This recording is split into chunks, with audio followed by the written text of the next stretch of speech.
Hi, it's Keith Finlow Bates here, and today I'm going to bite the bullet and record a video about the metaverse, because a number of people have asked me to do this, and I do this with trepidation, not just because I'm walking around the forest wearing this big white blob on my head, but because the problem is that the metaverse is not well defined.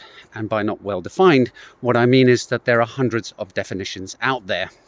So to start with a bit of history, back in the mid-90s, I read a book called Snow Crash, written by an author called Neal Stephenson, and I've actually recently reread it.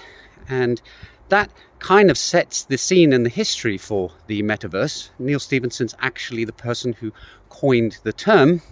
There's another writer worth looking up, Vernor Vinge, and his novelette, or novella, True Names. These are kind of the science fiction writings that set the scene for what people now mean when they talk about the metaverse. And if you go and look online, you'll find definitions of the metaverse such as it's a virtual, immersive, persistent experience for users.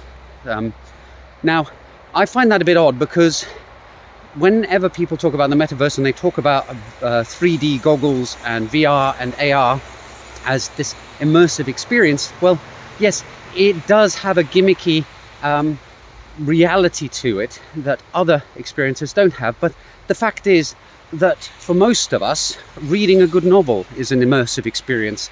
You must have noticed that if you pick up a good book and you start reading it, after a short time, reality fades away and you're actually inside the book and you forget about the world around you.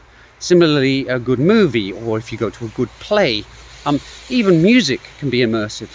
You can be listening to a music track that moves you so much that you forget you are who you are and you just kind of become part of the music. So VR goggles like this Oculus headset give a different kind of immersive experience, but human beings have been undergoing immersive experiences that are virtual rather than real for centuries.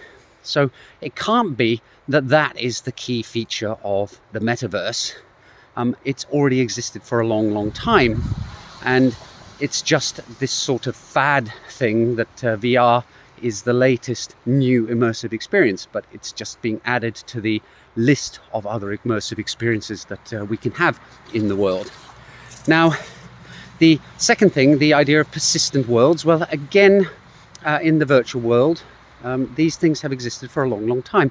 Back in the late 80s, I used to stay up till 3 or 4 in the morning playing multi-user dungeons, just text-based adventures running on the early version of the internet, where you were walking around in a fantasy realm or a science fiction realm and typing in instructions like pick up sword, attack orc in order to play.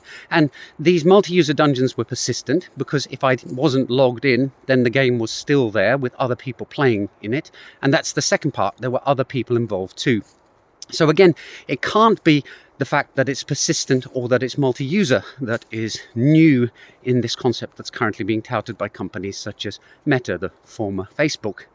So what could it be about the metaverse that has changed in recent times? And although you don't see companies like Meta focusing in on it, my personal take is it's the change in the capacity for ownership in the digital space. It's Web3. And of course I'm going to say that because it's the space that I work in and that I'm interested in. But I think this makes the real difference.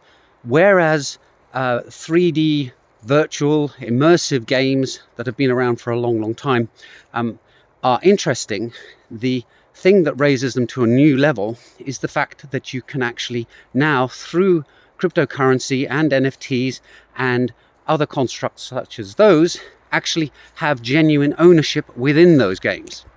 So although there will be a company or a person who's running a server who controls a particular metaverse world that you go into, blockchain allows that world to have property that is actually owned by the players inside the game and not under the control of the providers of the game. So whereas if you go into Fortnite and you buy V-Bucks and you buy skins, you don't really own those assets that you've bought, because Epic can, just by typing in a few commands at their headquarters, ban you from the game, remove all your assets. They can allow you to go back in the game, but you'll find that your level has changed, or that you no longer have the skins that you used to have, and there's not really very much that you can do about it.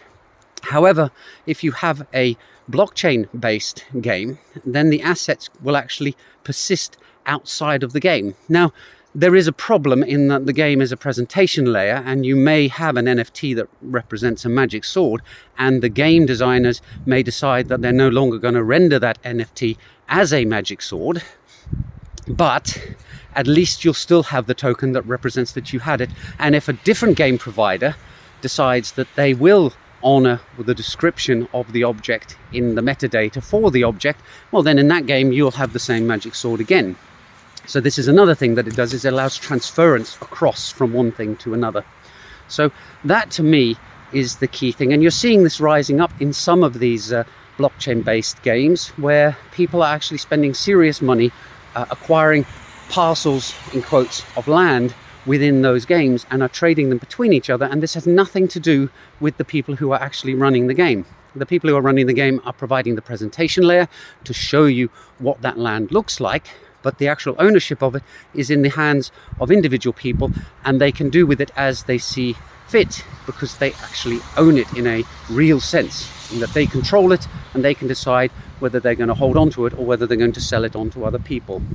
So for me, that is the key thing about the metaverse. And now I'm going to finally return back to talking a little bit about Snow Crash, the book that kind of kicked this all off, because I think it is kind of telling that Snow Crash is set in a dystopian, rather unpleasant and violent future, or alternate universe, and therefore I find it very interesting that certain sectors of society are looking to try to recreate that. Why would you take a world that is just as unpleasant as Brave New World by Huxley or 1984 by Orwell and want to actually build it?